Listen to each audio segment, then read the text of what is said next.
Thank you. Well, thank you everybody for being with us.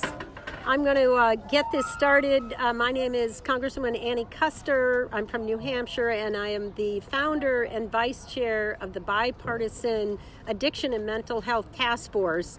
Delighted to have with us today my colleague, Representative John Rutherford from Florida, who will speak, and Captain Lee Rosbach, who most of you know, and Mr. Rutherford will introduce. We also have our colleague, Representative Madeleine Dean of Pennsylvania, who will speak, and she will introduce her son, Harry Cunane, who is the Regional Vice President of Care and Treatment. I just want to say a few brief words about the Voices of Addiction task force meeting that we just had, and we do have that available for you on tape. But we heard voices of courage, of compassion, of grace, of humility today, talking about how mental health and substance use disorder, the co-occurring illness of mental health and substance use disorder, have personally affected these families. We know that too many individuals and their families all across this country are coping with the stigma around mental health and addiction that often prevents access to care. And one of the number one goals of our task force, with literally over 100 members of Congress, both Republican and Democrat, who have been personally impacted, is to help to break that stigma. Almost every member of Congress has experienced mental health and addiction issues from their constituents, but now more than ever before in their own personal families. And that's the case for me with my own brother on the West Coast. So we have come together in a bipartisan way to issue our annual agenda of legislation with bipartisan bills to address stigma, to address education, to address prevention, to address treatment, and to address long-term recovery for these chronic illnesses, and to work with our criminal justice system, with law enforcement, and with the incarcerated population to bring treatment to everyone in this country so that we can move beyond the punitive approach and work toward a public health approach where everyone can get well. And with that, I'm going to turn it over to Representative John Rutherford of Florida. Thank you, Madam Chair, and I thank the Bipartisan Opioid Task Force for making this day possible. You know, too many times we talk about numbers. 194 people dying every day in America from opioid and fentanyl overdose. But not today. That's not what we're talking about today. We're not talking about the numbers. We're talking about the people.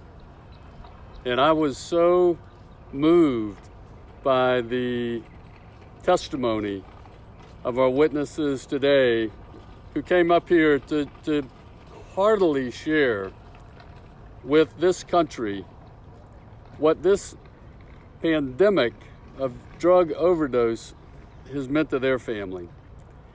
And one of them, many of you know, Captain Lee from Below Deck, amazing story out there. You can see him on TV, but folks, I have to tell you, it's what's behind what you see on television that is important.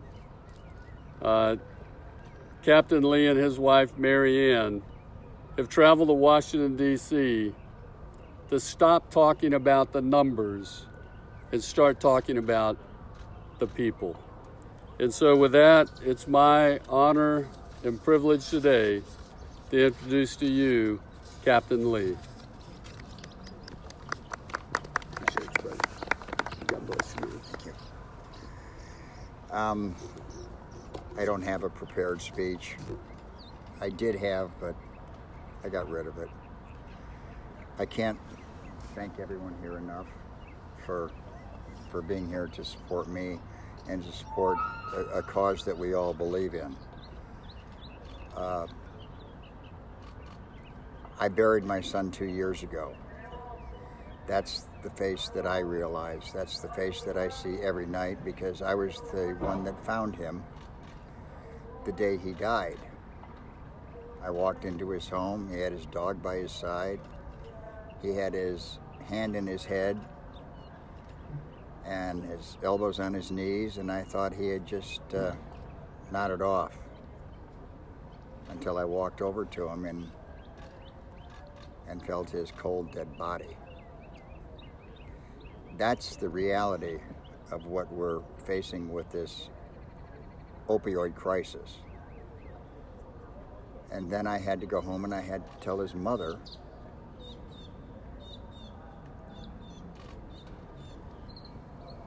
she was never, ever going to see her handsome baby boy again.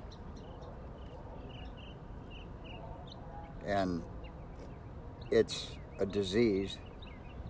It can't be cured, but it can be treated. And we need to stop looking at it. It doesn't happen in the seedy alleys. It happens everywhere across America. And it's a situation that we desperately need to address because COVID's going to go away. This addiction issue that we have with opioids isn't going to go away. And 200 people every day are going to get notified. 200 people's parents are going to get notified that their children are not coming back. And we have it within our power, should we desire to do that, to change that.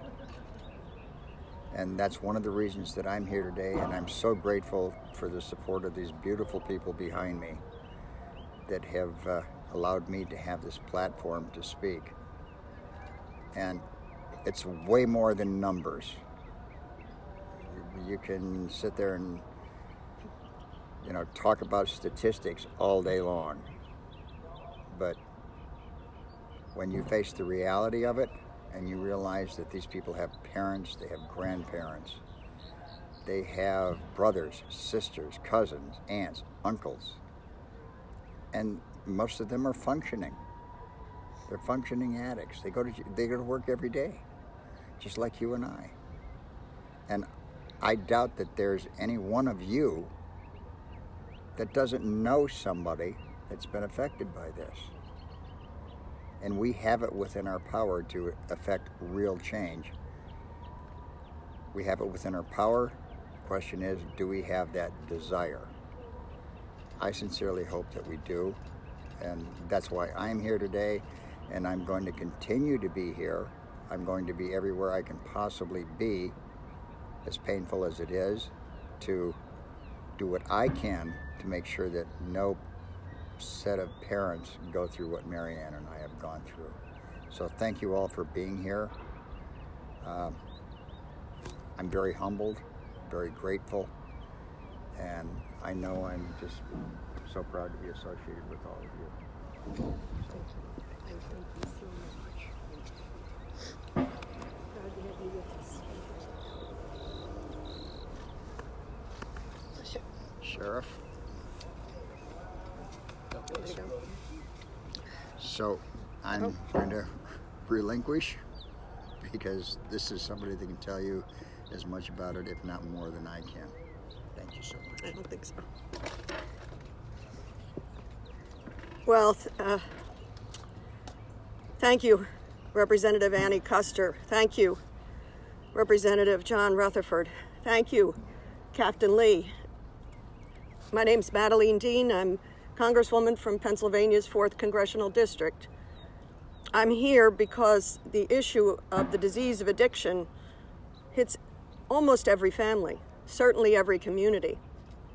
I'm here because of Captain Lee's beautiful son. I'm here because of my own beautiful son, who you'll get to hear from in a moment. I was thinking about it. This was an important weekend in our family 9 years ago. It was 9 years ago this very weekend, after Harry and I had been battling and struggling, and I couldn't figure out what was wrong with him. He couldn't figure out how to make me stop fighting with him and drug testing him. When I figured it out, I went to the bank, and our bank account had been drained. These were in the days before Superstorm Sandy, if you remember, 9 years ago. And when I think back on that, I have almost no memory of Superstorm Sandy because I was in pain over the storm in our house. I went to the bank, I saw the draining of the account night after night using an ATM card of ours, and I called my husband. I said, that's it. I have thought it was drugs. I have tried to discover this. It's drugs. He is seriously addicted. We have to get him help. And we confronted Harry, and blessedly, on October 30th, 2012, he said yes to help. On October 30th, this coming weekend, he will be 9 years in long-term recovery. Recovery is possible. Prevention is possible. This task force wants to help us remove the shame, help us remove the stigma around mental health, around the disease of addiction. This task force wants to educate all of us so that we will save more of our children. They are more than a number. Every single life that we lose diminishes us. We as a community, as a society, are diminished as we allow this, I call it a jetliner of day of souls, to crash to the earth, and 200 families notified of a grave loss. I'm also here to say there's real hope and recovery. And so, better than hearing from me, I'm delighted to be standing here with my son, Harry Canan, who I introduce now.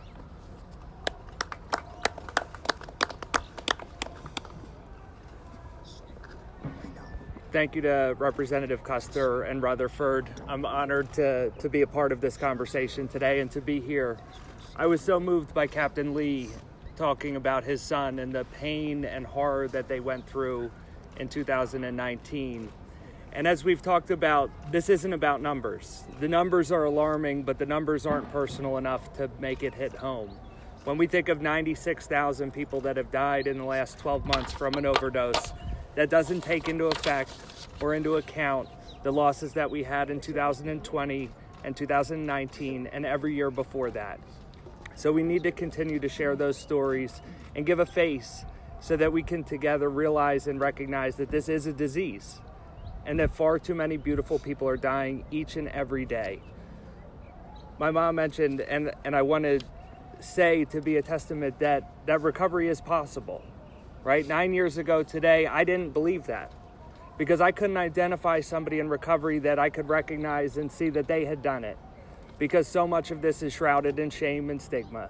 And I think it's critical that both for people who have lost and people who have found the joys of recovery, that we share that and let others know that it's okay, so that when a family is struggling and they know and they recognize it, that they're not afraid to reach out to ask for help because they won't feel judged. If we continue to treat substance use disorder as a chronic mental health and brain disease and treat it in that way, we can truly make a difference. So I'm grateful to be a part of this, and I think it's just so important to continue to recognize the humanity in this disease and recognize that 96,000 people in the last 12 months, to recognize that they were loved, right? And they should have had a better chance. And together, with the work of the Bipartisan Task Force, it's my hope that we can truly change as a culture to recognize this in a different way so that more people can find recovery and that less people have to be lost to this horrible, tragic disease. Thank you. Thank you. Thank you so much. Thank you, everyone. We'd be happy to take questions if there are any. All right. Well, thank you so much for being with us. Thank you, Captain Lee, for sharing your story. Thank you to Madeline and Harry, and thank you to my colleague, Representative Rutherford, for all the advice and wisdom that he has from his experience in law enforcement as well. Thanks so much.